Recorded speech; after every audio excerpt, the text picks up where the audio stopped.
one of the CEOs that I mentor is a very, very talented guy.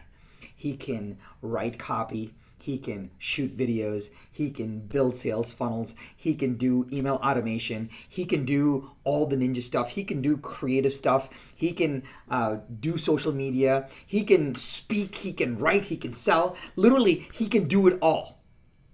And you know what the problem is for someone like him? Among all the CEOs that I mentor, unfortunately, he knows this, he's the least successful. The least successful. But if you looked from the outside, you would look at him and say, wow, he has the skill set to be insanely successful. He has all the skills. He has the high income skills. But the problem is this.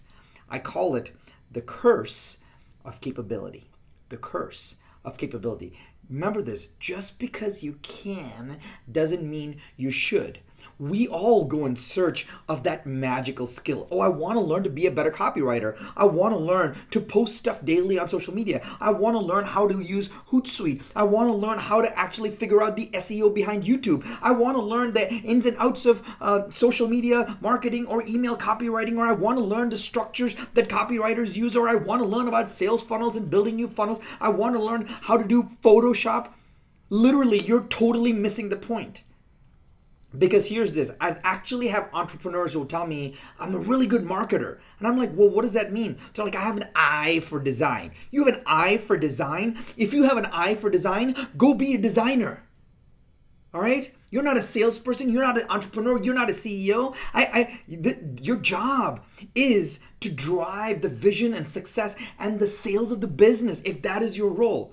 If your role is the chief creative officer and all your job is to design a bunch of flyers, go be it, so be it.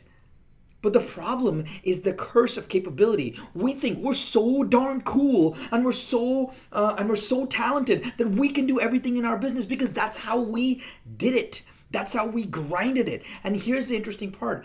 This CEO that I mentor is tired and resentful, looking around. He's like, how are all these people who don't have any of the skills that I do, how are they succeeding and why am I not?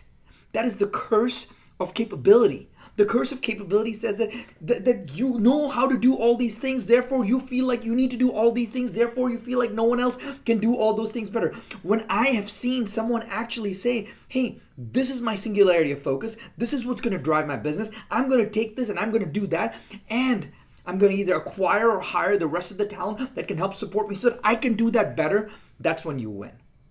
Now, I'm not saying you need to go invest in a 17-person team. No. What I am saying is, just because you can doesn't mean you should.